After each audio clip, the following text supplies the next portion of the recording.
সাধারণ মানুষ আসলে ভাবে যে অ্যাকাউন্টিং মানেই একদম নিখুঁত একটা ব্যাপার, মানে ধরুন ঠিক যেন ইঞ্জিনিয়ারিং বা অঙ্কের মতো।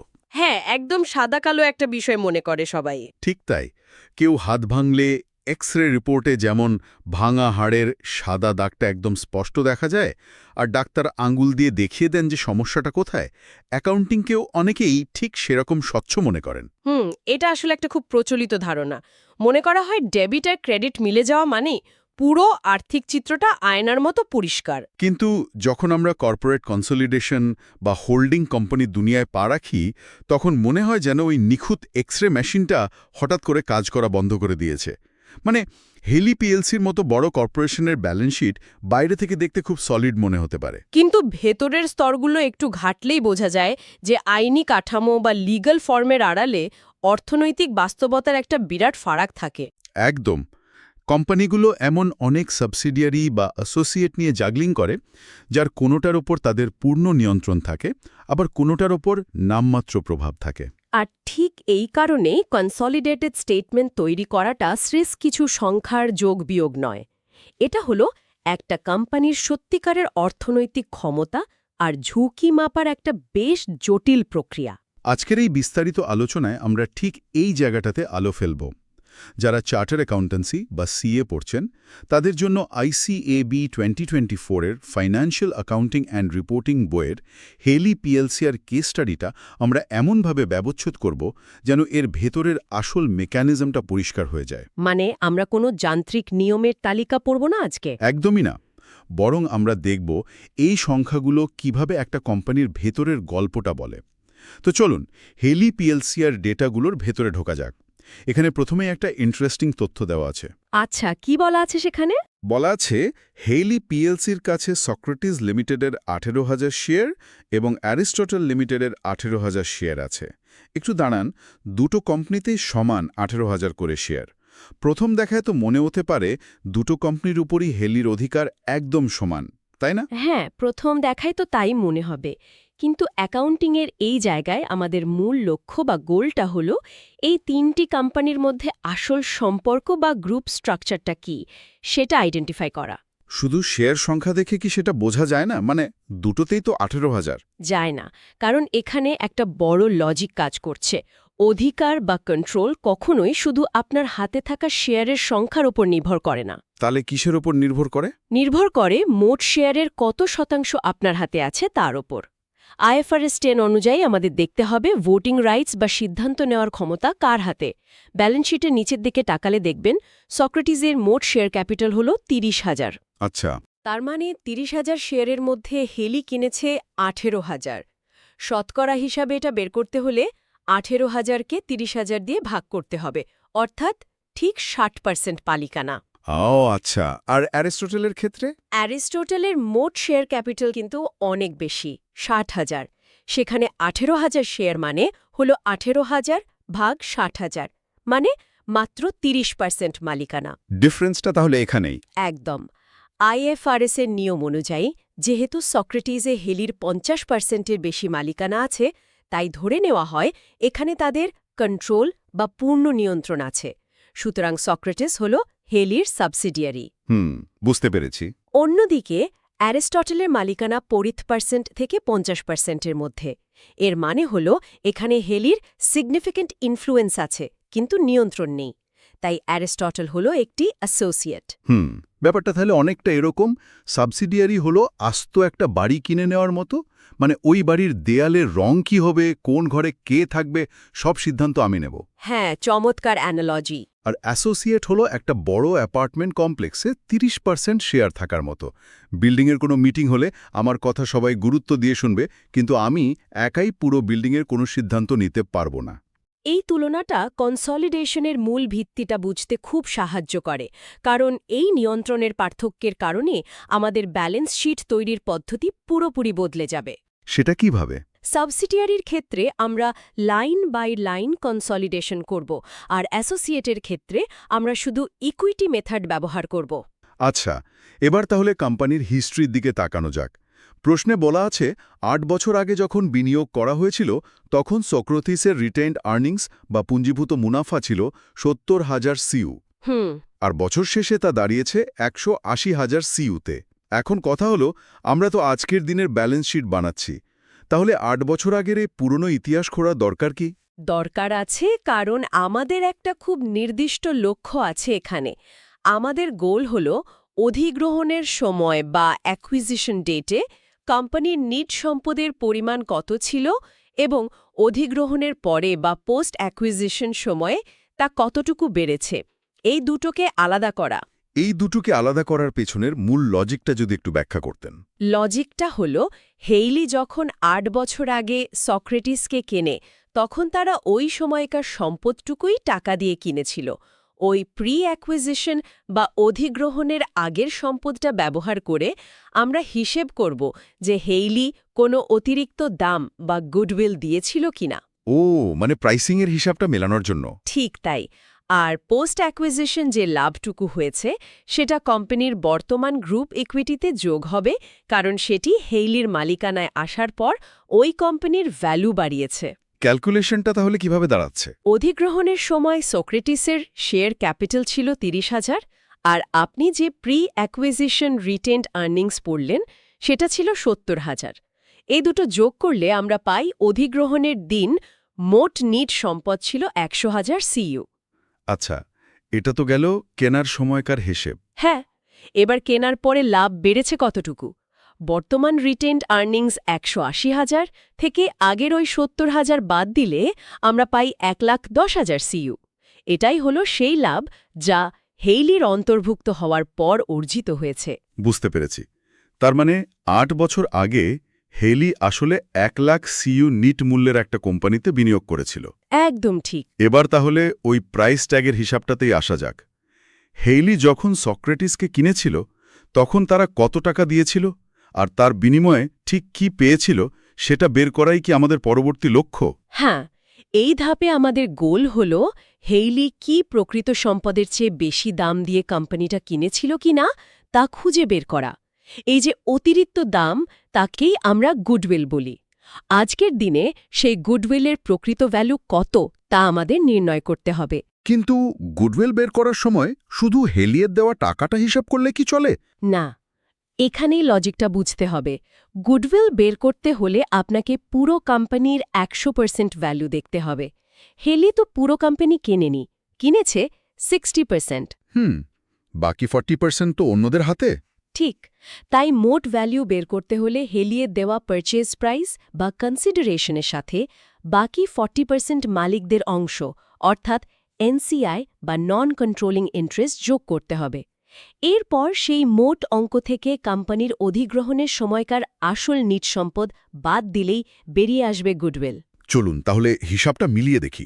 প্রশ্নে দেওয়া আছে হেলি বিনিয়োগ করেছিল 75,000 সিইউ, আচ্ছা, আর এনসিআই এর অংশটুকু হল অধিগ্রহণের সময়কার মোট নিট সম্পদের 40%।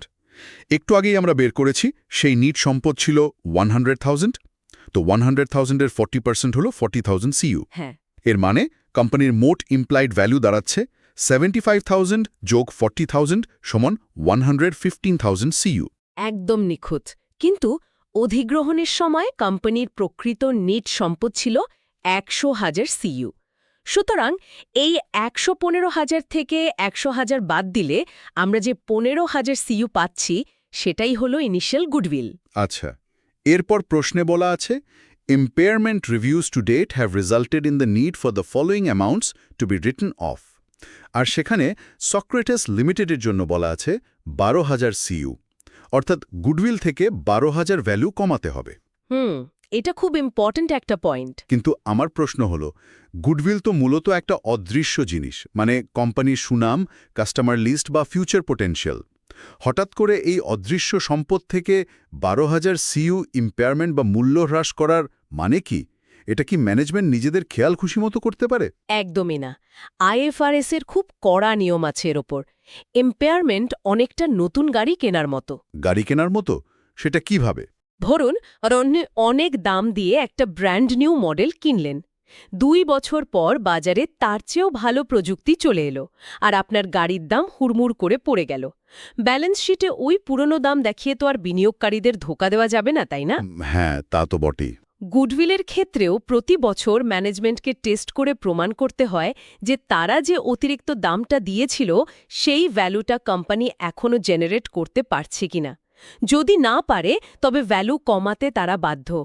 তার মানে সক্রেটিসের পারফরম্যান্স হয়তো আশানুরূপ ছিল না, যে কারণে 15,000 গুডউইল থেকে 12,000 মুছে ফেলতে হচ্ছে।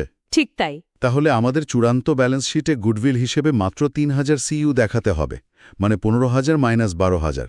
হ্যাঁ, একদম 3,000 সিইউ। এই পুরো প্রক্রিয়ায় আমরা বারবার একটা টার্ম ব্যবহার করছি, এনসিআই বা নন কন্ট্রোলিং ইন্টারেস্ট, মানে বাকি 40% মালিক। কনসলিডেটেড ব্যালেন্স শিটে এই এনসিআইদের অংশটুকু বের করাও তো আমাদের একটা বড় লক্ষ্য, তাই না? হ্যাঁ, আমাদের এই ধাপের গোল হল বছর শেষে সক্রেটিসের সেই 40% মালিকদের হিস্সা বা এনসিআই এর মোট পরিমাণ বের করা এবং সেটা ব্যালেন্স শিটে সঠিকভাবে উপস্থাপন করা।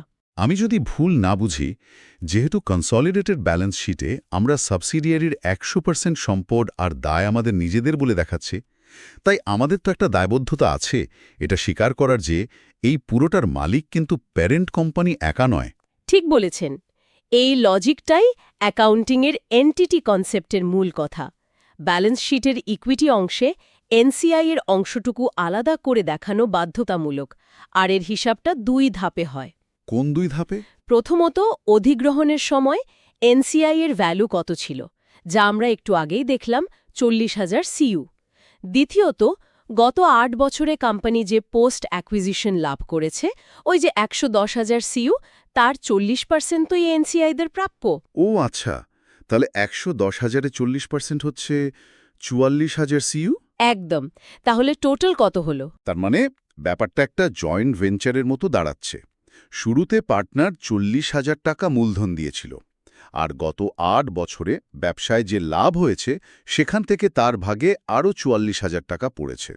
তাই এখন ব্যবসা থেকে তার মোট পাওনা দাঁড়িয়েছে 40,000 যোগ 44,000, মানে 84,000 টাকা বা সিইউ। খুব সুন্দরভাবে সহজ করেছেন বিষয়টা। এনসিআই এর চূড়ান্ত ভ্যালু হবে 84,000 সিইউ। আচ্ছা, এবার আসি সবচেয়ে ক্রিটিক্যাল পার্টে। যারা এই মুহূর্তে সেশনটা শুনছেন আর মনে মনে হিসাব করার চেষ্টা করছেন, তাদের বলি, এত সংখ্যা নিয়ে ঘাবড়ানোর কিছু নেই। আমরা ব্যাপারটাকে কয়েকটা আলাদা বালতি বা বাকেটের মতো চিন্তা করতে পারি। বাকেট কনসেপ্টটা বেশ ভালো। হ্যাঁ, আমাদের এখনকার লক্ষ্য হলো মূল কোম্পানির, মানে হেইলির মালিকদের জন্য গ্রুপ রিটেন্ড আর্নিংস বা মোট পুঞ্জীভূত মুনাফার বাকেটটা কত বড় হবে সেটা বের করা। আর এই বাকেট ভরার লজিকটা হল প্যারেন্ট কোম্পানির নিজস্ব যে লাভ আছে তার সাথে সাবসিডিয়ারি এবং অ্যাসোসিয়েট কোম্পানির লাভের অংশ যোগ করা। তবে মনে রাখতে হবে, পুরো লাভ নয়। শুধু সেই লাভটুকু যোগ হবে যা প্যারেন্টের মালিকানায় আসার পর বা পোস্ট অ্যাকুইজিশন সময় অর্জিত হয়েছে, তাই তো? একদম ঠিক। আরেকটা খুব গুরুত্বপূর্ণ বিষয় হল গুডউইল বা অন্য যে কোনো ইনভেস্টমেন্টের ক্ষতি বা ইম্পেয়ারমেন্ট কিন্তু এই প্যারেন্টের বাকেট থেকেই বাদ যাবে। চলুন তাহলে বাকেটটা ভরাট করি। প্রথমে হেইলির নিজের লাভ প্রশ্নে দেওয়া আছে 4,000 সিইউ। এরপর এর সাথে যোগ হবে সক্রেটিসের পোস্ট অ্যাকুইজিশন লাভের অংশ। সক্রেটিসের মোট পোস্ট অ্যাকুইজিশন লাভ ছিল 1,10,000, আর হেইলের শেয়ার হল 60%, অর্থাৎ 1,10,000-এর 60% মানে 66,000 সিইউ এই বাকেটে ঢুকবে। এরপর আসবে আমাদের সেই অ্যাসোসিয়েট বা অ্যারিস্টটলের লাভের অংশ। সেটার হিসাবটা কিভাবে হবে? অ্যারিস্টটলের বর্তমান লাভ 1,00,000 টাকা আর অধিগ্রহণের সময় ছিল 30,000, মানে পোস্ট অ্যাকুইজিশন লাভ হল 1,00,000 টাকা মাইনাস 30,000, অর্থাৎ 70,000। হেলির মালিকানা যেহেতু 30%, তাই 70,000-এর 30% হল 21,000 সিইউ। আচ্ছা, তাহলে এই তিনটে মানে প্যারেন্টের 4 লাখ, সাবসিডিয়ারির 66,000 আর অ্যাসোসিয়েটের 21,000 যোগ করলে আমরা পাই 4,87,000 সিইউ। বাকেট তো বেশ ভরে গেল। হ্যাঁ, কিন্তু বাকেট থেকে এবার কিছু জিনিস ফেলে দিতে হবে, মানে ইম্পায়ারমেন্টগুলো বাদ দিতে হবে। ও, সেই ক্ষতির হিসাবগুলো? হ্যাঁ, সক্রেটিসের গুডউইল ইম্পায়ারমেন্ট 12,000 বাদ দিতে হবে। আর প্রশ্নে অ্যারিস্টটলের ক্ষেত্রে একটা তথ্য ছিল, investment in Aristotle limited 2,400 CU, অর্থাৎ অ্যাসোসিয়েটেড ইনভেস্টমেন্ট থেকেও 2,400 ইম্পায়ারমেন্ট হয়েছে। আচ্ছা, এই দুটো বাদ দিলে চূড়ান্ত ফলাফল দাঁড়ায় 4,87,000 মাইনাস 14,400 অর্থাৎ 4,72,600 CU। এখানে একটা খটকা লাগছে আমার। কি খটকা? সক্রেটিসের ইম্পেয়ারমেন্ট যে বাদ দিলাম সেটা পরিষ্কার, কারণ তাদের সম্পদ আমরা নিজেদের ব্যালেন্স শিটে দাবি করছি। কিন্তু অ্যারিস্টটল তো শুধু একটা অ্যাসোসিয়েট। তাদের ইনভেস্টমেন্টের 2,400 ইম্পেয়ারমেন্ট কেন সরাসরি হেইলির রিটেইনড আর্নিংস বাকেট থেকে বাদ দিচ্ছি? খুব ভালো একটা প্রশ্ন। কারণ আপনি যখন কোনো কোম্পানিতে বিনিয়োগ করেন আর সেই বিনিয়োগের মূল্য যদি বাজারে কমে যায়, তবে সেই লস বা ক্ষতিটা সরাসরি আপনার মুনাফাকেই আঘাত করে। আচ্ছা, বুঝতে পেরেছি। হেইলি যেহেতু অ্যারিস্টটলে বিনিয়োগ করেছে, সেই বিনিয়োগের মূল্যহ্রাস হেইলির নিজস্ব রিটেইনড আর্নিংস থেকেই অ্যাডজাস্ট করতে হবে। এটা বিনিয়োগের সরাসরি ক্ষতি। ক্লিয়ার। আচ্ছা, যেহেতু অ্যারিস্টটলের কথা উঠলই, তাদের ব্যালেন্স শিটে কিভাবে দেখানো হবে সেটা নিয়ে কথা বলা যাক। অ্যাসোসিয়েটকে ব্যালেন্স শিটে প্রেজেন্ট করার গোলটা আসলে কি? গোল হল ইকুইটি মেথড ব্যবহার করে অ্যাসোসিয়েটের বর্তমান ভ্যালুটা ব্যালেন্স শিটে নিয়ে আসা। এখানে লজিকটা ওই সিগনিফিক্যান্ট ইনফ্লুয়েন্সের ধারণার উপর দাঁড়িয়ে আছে। মানে যেহেতু কন্ট্রোল নেই। ঠিক, যেহেতু হেইলির কোনো কন্ট্রোল নেই, তাই তারা অ্যারিস্টটলের সম্পদ বা দায় নিজেদের সাথে লাইন বাই লাইন যোগ করতে পারবে না। মানে সাবসিডিয়ারির ক্ষেত্রে আমরা তাদের বাড়ির প্রতিটি ইট, জানালা, দরজা আমাদের ব্যালেন্স শিটে যোগ করি। কিন্তু অ্যাসোসিয়েটের ক্ষেত্রে আমরা তাদের ব্যালেন্স শিটের ইট, বালু মানে অ্যাসেট আর লায়াবিলিটি আমাদের সাথে যোগ করি না। না, একদমই না। আমরা শুধু আমাদের হাতে থাকা ওই মালিকানার দলিলের বর্তমান বাজার মূল্য ব্যালেন্স শিটে একটা লাইনে লিখে রাখি। একেই তো ওয়ান লাইন কনসোলিডেশন বলে, তাই না? হ্যাঁ, ঠিক তাই। আমরা শুধু ইনভেস্টমেন্টের আজকের ভ্যালুটা একটা লাইনে দেখাবো। হিসাবটা হবে এরকম: প্রাথমিক বিনিয়োগের খরচ ছিল 30,000 CU। আচ্ছা। এর সাথে যোগ হবে পোস্ট অ্যাকুইজিশন লাভের আমাদের অংশটুকু, যা আমরা একটু আগেই বের করেছি 21,000 CU। তাহলে ভ্যালু দাঁড়ায় 30,000 যোগ 21,000 সমান 51,000। এবার এখান থেকে ওই ইনভেস্টমেন্টের ইম্পেয়ারমেন্ট 2,400 বাদ দিতে হবে। তাহলে 51,000 মাইনাস 2,400 করলে চূড়ান্ত মান দাঁড়ায় 48,600 CU। ব্যালেন্স শিটে ইনভেস্টমেন্ট ইন অ্যাসোসিয়েট নামে ঠিক এই ফিগারটাই বসবে। একদম নিখুঁত। আমরা তো সবগুলো বিচ্ছিন্ন অংশ বা পাজলের টুকরোগুলো হাতে পেয়ে গেছি।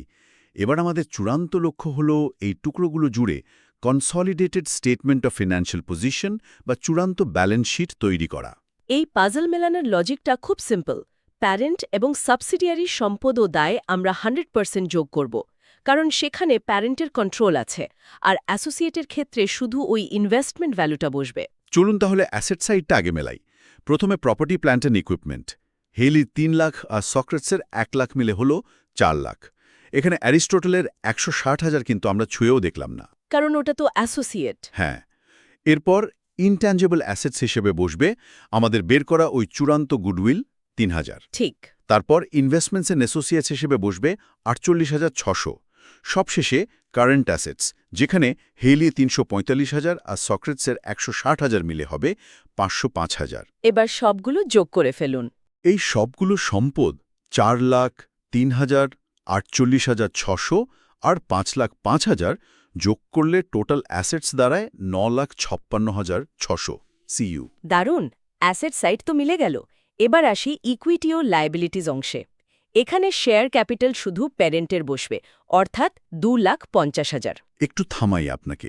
শেয়ার ক্যাপিটাল যোগ করার সময় আমরা শুধু হেলিজের 2,50,000 নিলাম, কিন্তু সক্রেটিসের যে 30,000 শেয়ার ক্যাপিটাল ছিল সেটা কোথায় গায়েব হয়ে গেল? হা হা, এটা গায়েব হয়নি, এটা আসলে ক্যান্সেল হয়ে গেছে। ক্যান্সেল হয়ে গেছে মানে? কনসলিডেটেড ব্যালেন্স শিট তৈরি হয় পুরো গ্রুপের দৃষ্টিকোণ থেকে। আপনি যদি নিজের সাবসিডিয়ারির শেয়ার নিজেই কেনেন আর সেটাকে আবার গ্রুপের ক্যাপিটাল হিসেবে দেখান, সেটা তো ডাবল কাউন্টিং বা এক ধরনের জালিয়াতি হবে, তাই না? ও হ্যাঁ। বাইরের দুনিয়ার বিনিয়োগকারীদের কাছে এই গ্রুপের মূল শেয়ারহোল্ডার শুধু হেলিজ মলিকরাই।